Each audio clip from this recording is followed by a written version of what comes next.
Yen do adoaze abia yan apprenti aze to abia do stage ba do aze me alitori ma gonku an development ta yeran datu e gbogbe na haroko wara ro hojira ma le ko wa agba mi toji egbe ba si azan ko nu ko ne to avivo sun ko fo ko aton nu ko to e mi tete to bon ara ro le potentiel wa wa yi okun ade don bo amuro nu ma le dejo ara muro de peru ko tin bo iro ro aze to e bon de ka iro do aze to sin ko re pon ro ara muro o tu e diamond bo wi bo wa gbogbe ne harupo, bon, et quand on finalement, crime crapuleux, à quoi un homme accusé de sorcellerie, fusillé et égorgé. Le potentiel, quand nous manquons, bon, la relance, ou alors, emina relance, nous te mettons lundi, l'on faut casser, à yodimo, emina donna, mi kondomla, de boni, amodomla, ou avec du dégito, au scrabble, les coco atadi, to tournoi de yodo, grizzlies, même, bon, et soit, to relance, harupo, bo adomola, à clan pardon, anamuro pezi eleko itomo bo oto ejuro bo akun bo adoko abonemo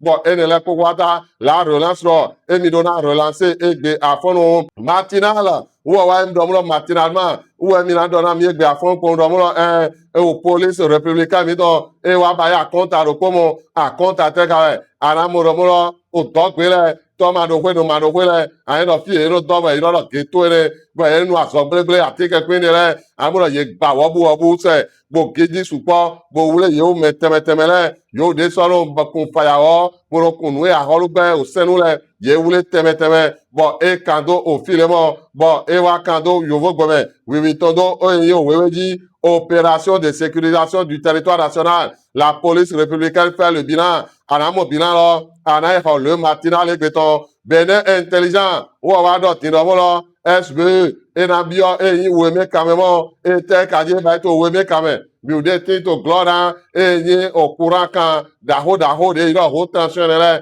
Abifi de courant na bon. Minezia gbamono tezo flem lo ba nous te mettre de flem. Yena degepi miwe yovo français là. Yena ben mise gano bon et quand file libération des emprises électriques la SBE engage la phase pilote dans l'oueme nya tro oueme plateau et aranje bon plateau on dit à loin fouemo ayo no mo o ti okuye to e plateau bon menu akaku fagbo ara le coq ou la coque o ayo no mo dit écoute mo eku madebusi gan ho lo do la we mi tere bon le témoin a tu e do emi la suro te dombo mo ku gwodo amodo mo metemele idon bodo onuwa megbedo oyemo otoga mi to do nuwa megbedo jogbenu ya bravo nu ya metemele bon et quand on file le plateau perd l'un de ses grands repères les hommages de Wadaï jogbenu bravo nu et consort yanamo anaho le témoin a tu egbeton Richard Boni Oru ou Odéon, ye dans ton gang bébé. On l'a moulo connu ou. De te dis, yo pas to gang pas bien mon. Do ara no mulo, baba bi to asigo kumpodo asigo, ara no mulo egbati to gang pas bien. Amo de te dis no, e ma yo pari.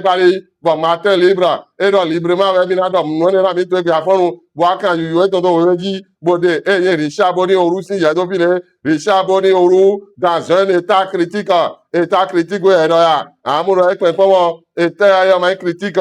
Ara no mulo alonu file di no, o yo po de yi bi o me. Bo ite po so epe re ara no mulo nde to jijo to apa we to mo nde to jijo. Bon nous ete ka we amuro alo suro na mesi nu kontore e to jijo to plein. Bon le patriote et quand you et todo o we di mo découverte d'un réseau de renseignement à la DEC.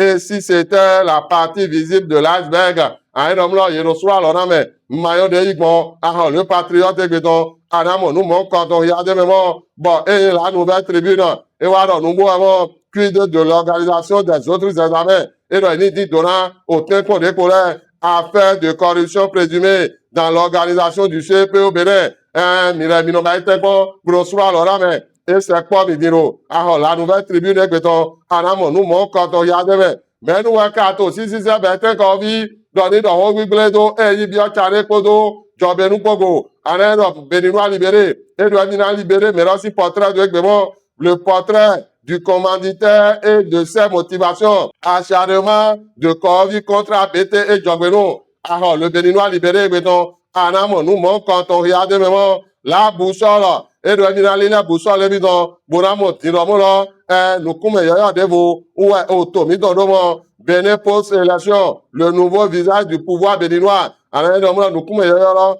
aho e la buso le beton anamo nous mon quand on regarde moment les 4 vérités ou ara mi na do vérité na mi bo e mi oyo azanegbe bo yena de o PAG eyin otoga yoyo romi awada iton yena de tomo e do sunde jamewa yena de tonde nyana mo no klo jago pour les 4 vérités egbeton la nation ou wa mo po no mo lo jo bo yena do du gani lo dino nu teme de na ba ile bo nu la na do jacho je otoko to le ba mo réglage wa yo vo iro bo e kado file gani 2026 dernier réglage avant l'effervescence à Niki. Ni yeso ana réglé présente bon enanjiro para en problème na je kwa mi to po yawe bona ho hojirawe mare bona monu de kande mere bona so to pipo to kanji didia to pipo mi ro alonu kodo eyo wa anji joma ki to bo bo vigilante do ni so